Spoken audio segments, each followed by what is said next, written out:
The time for firm and fair relationship advice is always now. But before we get into it, give me the three freebies. Like, share, and subscribe. I'm your host for the Firm and Fair podcast, The Spencer Perspective, and we have work to do. Let's get to it. On Reddit, the link will be in the low bar below. The title is Suspicious or Broken Trust, and this was published on December 22nd, 2022, so literally a few hours ago.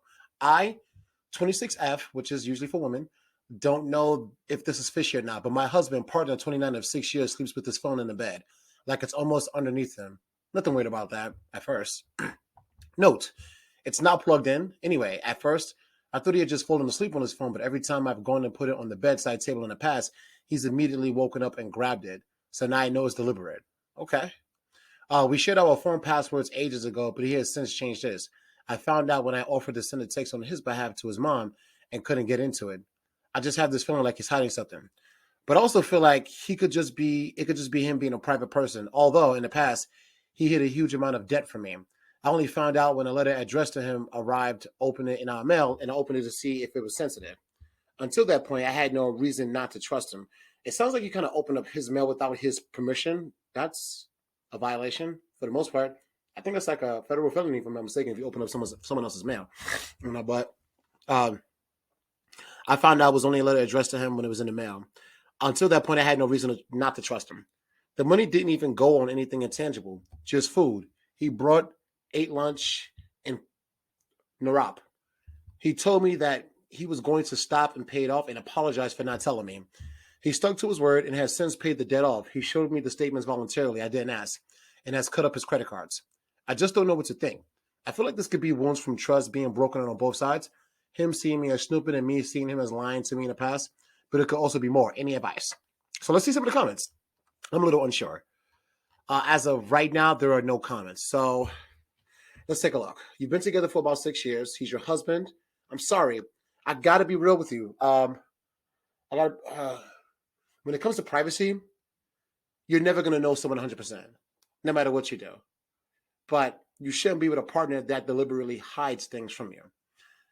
I mean, they do deserve some measure of privacy, especially if it's something that's sensitive that could challenge the relationship, where if you don't know about it, it doesn't challenge the relationship. If you do know about it, it does challenge the relationship. It's a case-by-case basis. I'm on the fence. when it comes to privacy. Me personally speaking, I don't like the idea of hiding things from my partner. I want her to know everything about me the same way I want to know everything about her. Mostly the important parts. You're never going to know 100% about a person. You're also never going to know 100% of the things that they've done. I can't tell you 100% of the things I've done. I couldn't tell myself. But at the same time, there are some big things that can break the trust of the relationship. What I see right here is just a small snafu. No suspicions, in my opinion. A little bit of broken trust, yeah. But that's something for you and him to patch up together. How do you overcome this? Well, don't allow something like this to happen again. Don't open up his mail without his permission. And he shouldn't hide, anything that could affect the relationship in the future going down the line. So it's all about open communication. Did you have this type of conversation with him? Did you let him know that you're worried? Did he reassure you that your worries are not warranted? You got to have those type of conversations, and then your partner has to meet you halfway as well, too, to reassure you. You're both working together. You got this. This is not a reason for the relationship to be broken. I don't think there's a big impact on trust here.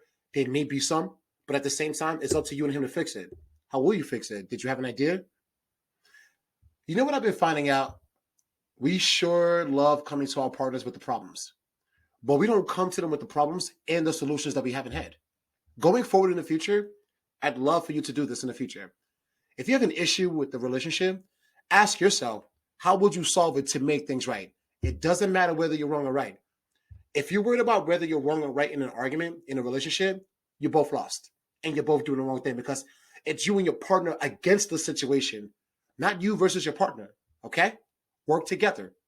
You got this. I got this. This is the Firm and Fair podcast, and I'm out.